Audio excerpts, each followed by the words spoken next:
One quiet evening, he played gentle background music, nothing loud, just soft instruments, and opened his English storybook. The music blended with the words, creating a calm atmosphere that made reading feel effortless. He discovered that this combination helped him understand more and stress less, so he repeated it, night after night. Music and reading became his peaceful routine, each enhancing the other. The more he listened and read, the more natural English felt. After reaching home, Hung realizes he bought the wrong type of cheese, so he returns to the supermarket.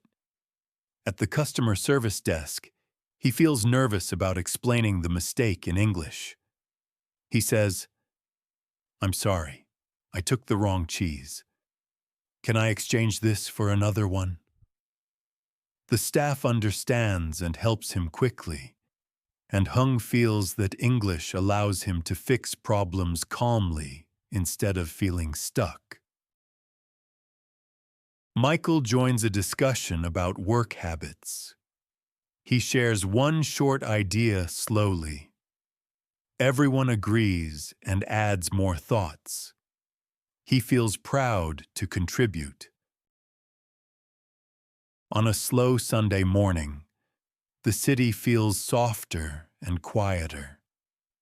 A learner spreads their English notes across the table like pieces of a puzzle. They are going to reconnect old words with new meanings today. With no rush, everything seems easier to understand. Grace talks about a new skill she is learning. She explains why she enjoys it. Members relate to her excitement. She feels proud speaking clearly. Lily assists a tourist looking for the ferry. She explains how far it is and where to turn. The traveler repeats the steps to confirm. Lily feels proud of her clear guidance. When my suitcase didn't appear immediately, I asked the staff in English if more bags were coming. My question was simple, but it felt like a big achievement. I realized English helps me stay calm instead of panicking. Daniel meets Sophia near a shopping mall. She wants to ask about the exit but fears mispronouncing exit. She asks clearly, "Where is the exit?" Daniel answers politely, and Sophia feels relieved. In a quiet cafe, someone reads a short English paragraph between sips of warm coffee. The gentle sound of cups clinking keeps them calm. They are going to highlight the line that feels most meaningful. A simple drink turns into a moment of growth. On Monday morning, my manager asked me to give a short update in English to the whole team. The update was only 5 minutes, but it felt like an exam. My mind went blank halfway, and I had to look down at my notes. After the meeting, I knew I needed to train my English, not just my technical skills. Hung wants a detergent that is gentle on clothes. He reads English labels like soft care and color protect. Even though he feels slow, these words guide him to the right choice. He realizes English helps him take better care of his home. My CEO asked me to help share the company vision in English to new international teammates. I felt honored but overwhelmed. I realized my English level did not match the importance of the message. That moment made me see that language is part of leadership, not just communication. Emma visits a boutique for a wool coat that suits winter meetings. She feels shy because the stylist speaks elegant English. She says, "I'd like something warm but light," and they find a perfect option. Emma leaves feeling proud of her smooth English communication. Emma asks a question to a guest speaker. She speaks slowly and politely. The guest smiles and answers clearly. She feels proud of her courage. Michael joins a fun game where members create English titles for pictures. His ideas are simple but clear. Members laugh and enjoy the creativity. He feels more confident speaking aloud. Noah tells Sophia he started waking up earlier. He explains how it gives him more peaceful mornings. Sophia congratulates him gently. He feels motivated to keep the habit. During my first English presentation, I mispronounced an important technical term. A few people in the audience quietly corrected it under their breath. I heard it and felt a sting of embarrassment.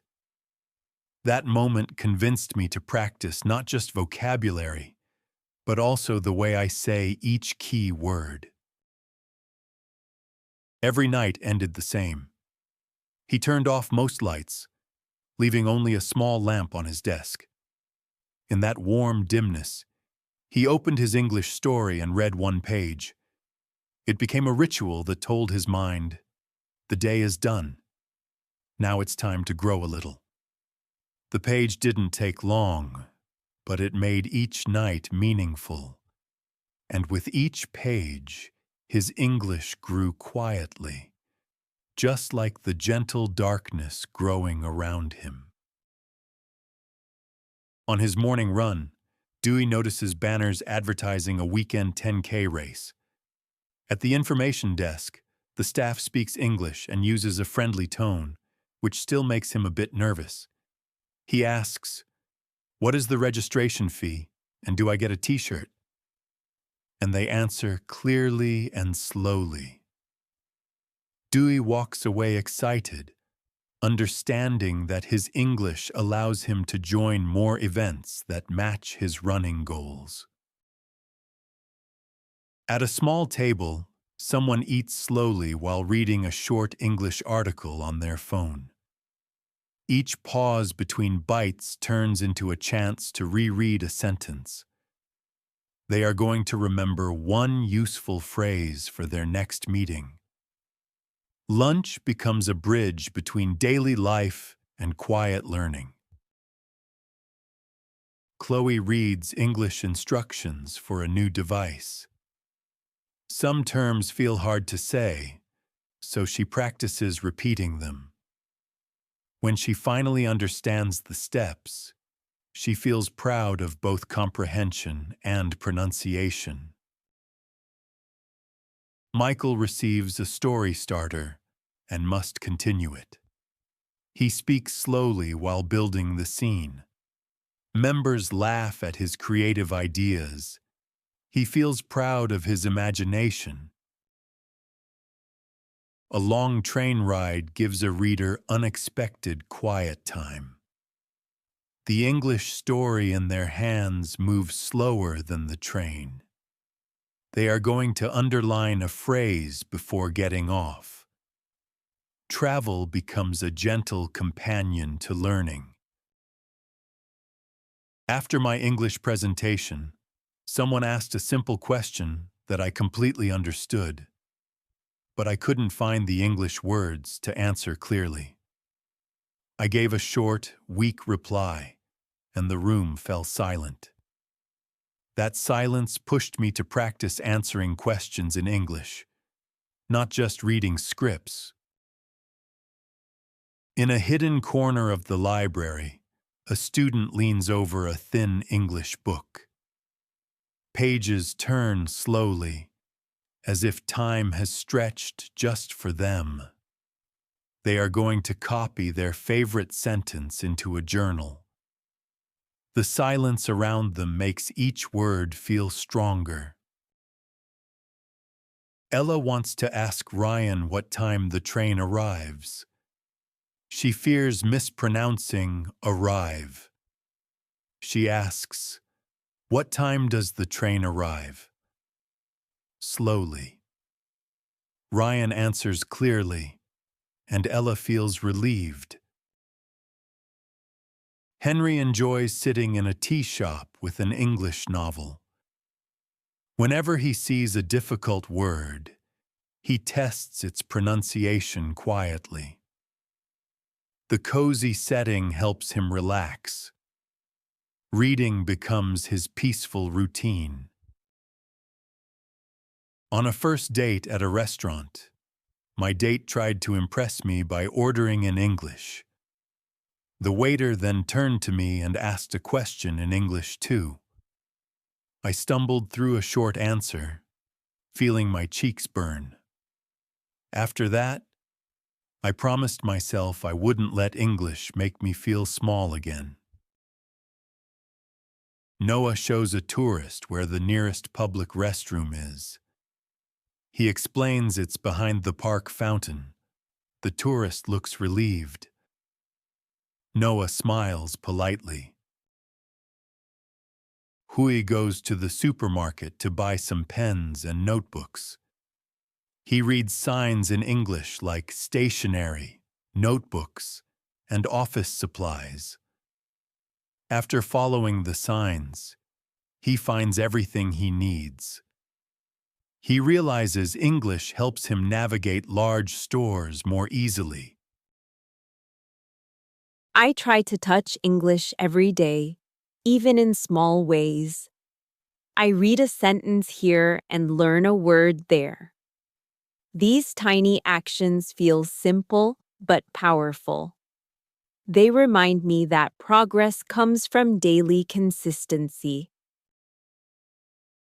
Emma joins the English club for the first time and feels a bit nervous.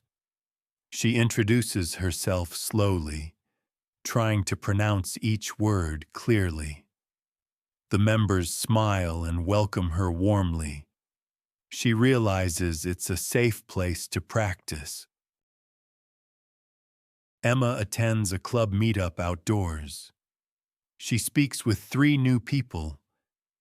Even though she pauses often, they listen patiently. She enjoys the friendly atmosphere.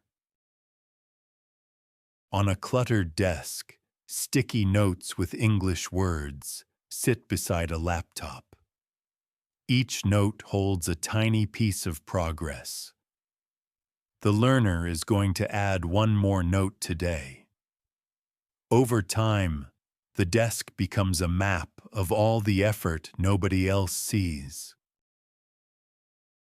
I sit on a bench and read a short English article while people walk past.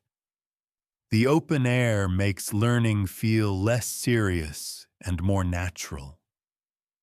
I pause sometimes to look around and rest my eyes. The park supports both my body and my English.